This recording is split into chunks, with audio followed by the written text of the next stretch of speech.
जय हिंद. उद्या 17 सप्टेंबर रोजी मोठ्या प्रमाणात नांदेड जिल्ह्यामध्ये गणपती विसर्जनचे आयोजन आहे. त्यामध्ये जवळपास 2500 गणपती मंडळ पूर्ण नांदेड जिल्ह्यामध्ये विसर्जनसाठी जाणार आणि त्यासाठी एक आमचे नांदेड पोलीस पूर्णपणे तयार आहे. आमचे जवळपास 220 अधिकारी, 1500 जवान, 1500 स्टाफ, जवळपास 1200 होमगार्ड, एक SRPFची पूर्ण कंपनी, 15 स्ट्रायकिंग फोर्स जे हेडक्वार्टरचे आहे आणि 5 RCPची टीम यासाठी पूर्णपणे बंदोबस्तसाठी तैनात राहणार. आणि आमची जे नियोजन आहे, जे काही प्रोबेबल डिस्टर्बिंग एलिमेंट होता त्यामध्ये जवळपास 2500 असा लोकांवर आम्ही प्रतिबंधक कारवाई वेगवेगळी केलेली आहे.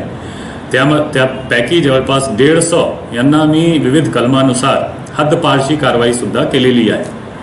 तो आमची नियोजन पूर्णपणे प्लॅनिंग अनुसार चालू आहे आणि आमचे एक जे सूचना राहतील की त्यामध्ये आमचे एक रिक्वेस्ट राहतील की डीजेची वापर, लेझर बीम हा सर्व टाळावे लागेल आणि त्याची वापर जे 1 डेसिबल से वर जातो असा डीजेचे वापर पूर्णपणे बंदी राहतील डीजेची वापरवर.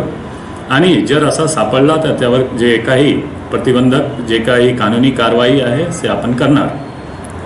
दुसरी गोष्टी, जवळपास जे मोठी मूर्ती आहे 12 फीट किंवा असा किंवा त्यापेक्षा जास्त, यासाठी आमची नियोजन जे महानगरपालिका करून केलेली आहे ते पोयनी खदान आहे, झरी खदान आहे आणि घरगुती मूर्तीसाठी विविध संकलन केंद्रची नियोजन केलेलं आहे.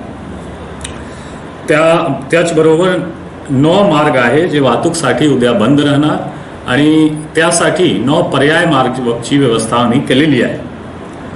आणि एक शेवटचं असं आव्हान राहणार की जर काही इश्यू होत आहे, काही प्रॉब्लेम होत आहे, काही इश्यू झालेला आहे मिरवणूकमध्ये किंवा 2 समाजमध्ये काही वाद झालेला आहे, तो कोणीही कानून हातमध्ये तुम्ही घेऊ नका, कोणीही रिॲक्ट किंवा रिस्पॉन्स स्ट्रॉंगली तुम्ही करू नका. त्यासाठी पोलीस यंत्रणा पूर्णपणे तयार आहे आणि आम्ही स्ट्रॉंगेस्ट पॉसिबल ॲक्शन घेणार.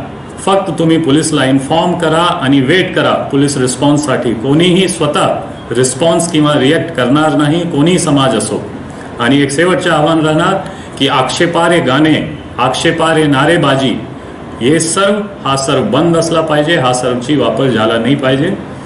आणि मी कॉन्फिडंट आहे की नांदेडची जनता जे मागच्या वेळी सुद्धा मी बघितला होता, पूर्णपणे शांतीपूर्णपणे आपण करू, काही प्रॉब्लेम होणार नाही.